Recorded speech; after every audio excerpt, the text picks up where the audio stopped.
एक अमीर लड़का, एक हाई क्लास स्कूल, एक नई मेडिसिन और एक शैतानी राज जो उसकी पूरी दुनिया को उलट कर रख देता है। क्या जो दिख रहा है वही सच है या फिर कुछ और राज छिपा है? दोस्तों, आज हम लाए हैं आपके लिए एक horror thriller film the privilege. कहानी शुरू होती है एक खौफनाक इंसिडेंट के साथ, लेकिन जैसे जैसे राज खुलेंगे आपका दिमाग हिल जाएगा। फिल्म की शुरुआत में हम एक बच्चे फिन को देखते हैं जिसके मॉम डैड और उसकी ट्विन सिस्टर बाहर डिनर पर जाते हैं, जबकि फिन की बड़ी बहन एना उसके साथ घर पर रुकती है। फिन वीडियो गेम खेल रहा था कि अचानक उसे अपनी बहन एना के रूम से कुछ अजीब सी आवाजें आती हैं और घर की लाइट्स भी ब्लिंक करने लगती हैं। फिन जब एना को देखने उसके रूम में जाता है तो अचानक एना दरवाजा खोलती है। एना के हाथ में एक चाकू है, जबकि उसके मुंह से खून निकल रहा था। ऐसा लग रहा था जैसे उसने खुद अपने मुंह को चाकू से जख्मी किया हो।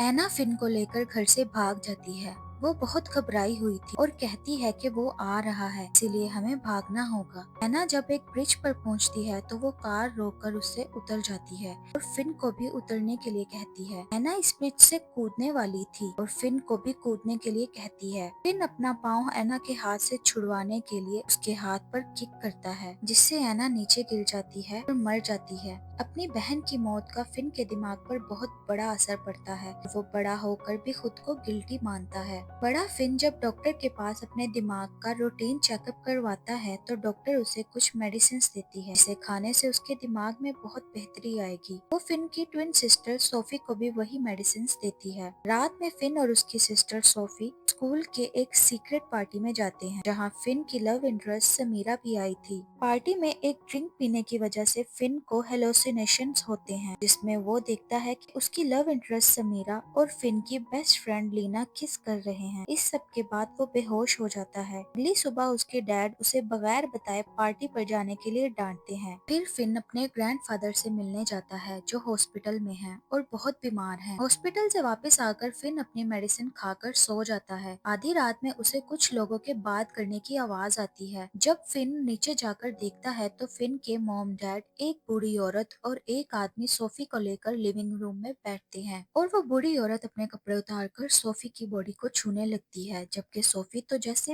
होश में ही नहीं थी। फिर पीछे से कोई फिन पर हमला करता है तो वो बेहोश हो जाता है। जब उसे होश आता है तो उसके डैड उससे कहते हैं, तुम नींद में चल रहे थे और छत पर गिरे हुए थे। फिन उनसे रात वाले आदमी और बूढ़ी औरत के बारे में पूछता है, लेकिन उसके मॉम डैड उसे फिन का वहम बताते हैं। उस दिन के बाद फिन को सोफी की फिक्र होने लगती है, जबकि सोफी बहुत अजीब हरकतें करने लगी थी। उसने अपने बॉयफ्रेंड रामिन से भी ब्रेकअप कर लिया था और फिन से भी ज्यादा बात नहीं करती थी। एक दिन स्कूल में रॉक क्लाइंबिंग करते हुए सोफी की नाक से खून आने लगता है और वो बेहोश हो जाती है। सोफी बहुत बीमार रहने लगती है और स्कूल जाना भी बंद कर देती है। जब सोफी का बॉयफ्रेंड उससे मिलने घर जाता है तो सोफी उससे मिलने से मना कर देती है। फिन अपनी बहन सोफी को प्रोटेक्ट करना चाहता था क्योंकि वो एना को नहीं बचा पाया था और वो नहीं चाहता था कि सोफी के साथ भी वही हो जो एना के साथ हुआ। रात में जब सोफी सो रही थी तो उस वक्त फिन बेसबॉल बैट लेकर सोफी के कमरे में जाता है। तभी हमें सोफी के बेड के नीचे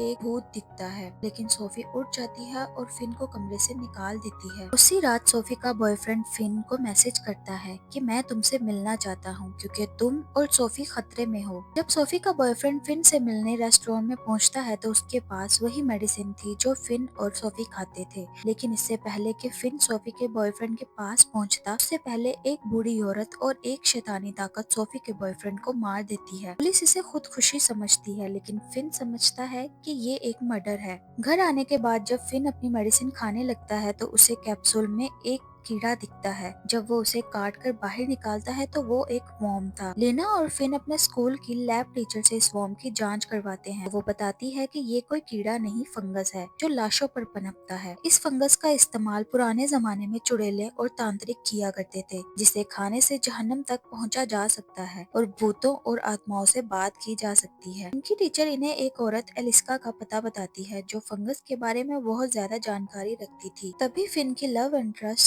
समीरा उन गोलियों को देखकर कहती है कि मेरी मॉम भी मुझे यही मेडिसिन देती है, ये ट्राइकोजिपाम ही है ना। दरअसल समीरा की मॉम वही डॉक्टर है जो फिन का इलाज करती है। स्कूल के बाद फिन और लीना एलिस्का के पास जाकर उसे वो फंगस दिखाते हैं और फिन बताता है कि मैं इसे खाता हूँ। फिर एलिस्का फिन का हाथ पकड़कर एना के विजुअल्स देखती है कि वो कैसे मरी। फिन बताता है कि मेरी जुड़वा बहन की तबीयत खराब है। एलिस्का कहती है कि हमें एक्सोर्सिज्म करके उस शैतान को सोफी के अंदर से निकालना होगा। फिन कहता है कि मैं एक्सोर्सिज्म परफॉर्म नहीं करवाना चाहता। फिन तुरंत अपने ग्रैंडफादर से मिलने हॉस्पिटल जाता है। वो उनसे पूछता है कि जब आप पादरी थे तो आपने किसी पर एक्सोर्सिज्म परफॉर्म किया था, जिस पर उसके ग्रैंडफादर कहते हैं कि एक छोटा सा लड़का बहुत ज्यादा बीमार था, डॉक्टर्स ने भी उसका इलाज करने से मना कर दिया, लेकिन फिर मैंने उसे ठीक किया। तभी डॉक्टर फिन के ग्रैंडपा को ऑपरेशन थिएटर में ले जाने लगता है, पर उसके ग्रैंडपा फिन से कहते हैं कि हम दोबारा फिर मिलेंगे। अब सोचो यार, एक आदमी जो लगभग मरने वाला है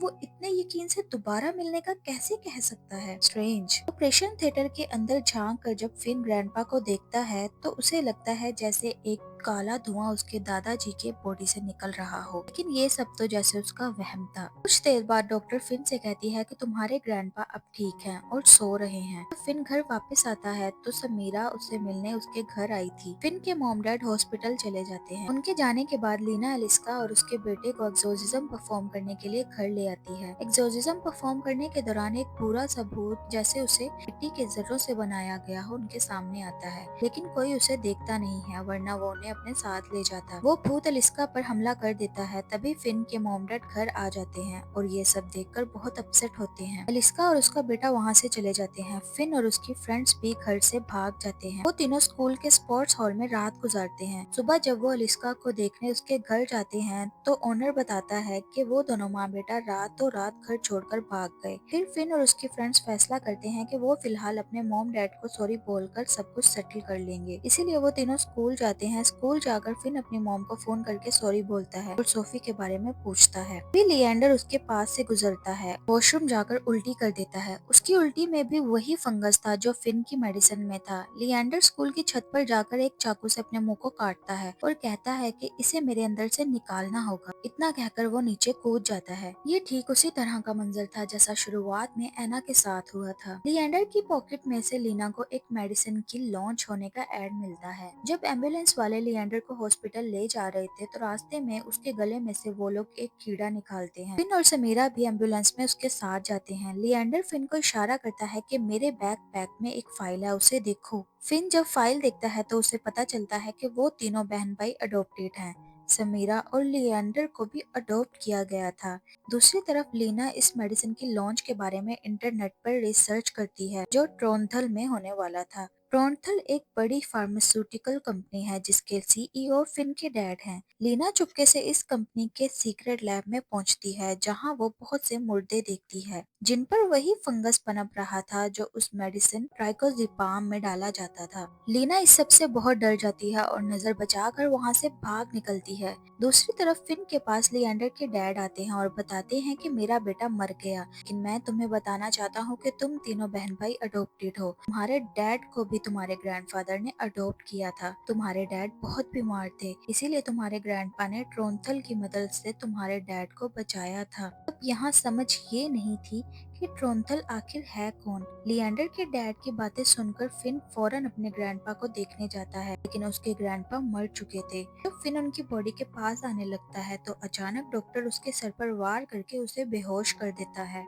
जब फिन को होश आता है तो वो देखता है कि उसके मॉम डैड और समीरा की मॉम ने उसे और समीरा को बांध दिया है और फिर वो फिन को एक सीक्रेट रूम में ले जाते हैं जहाँ सोफी और लिएंडर के डैड भी थे और फिन के ग्रैंडपा की डेड बॉडी भी वहीं थी। फिन के डैड कहते हैं कि हम सब शैतान के पुजारी हैं और अब तुम अपनी बॉडी ट्रोनथल को सौंपने वाले हो।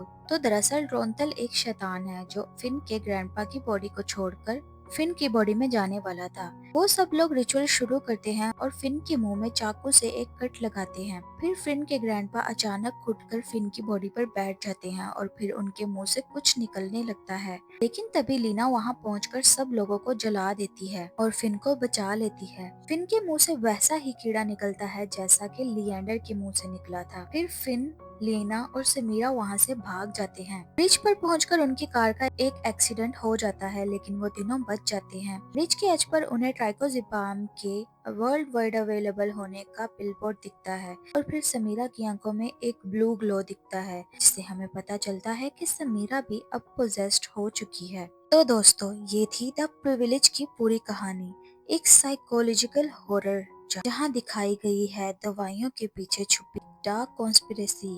अगर आपको ये वीडियो इंटरेस्टिंग लगी हो तो लाइक जरूर करें और चैनल को सब्सक्राइब करके बेल आइकन दबा दें ताकि अगली स्पाइन चिलिंग एक्सप्लेनेशन सबसे पहले आप तक पहुंच सके।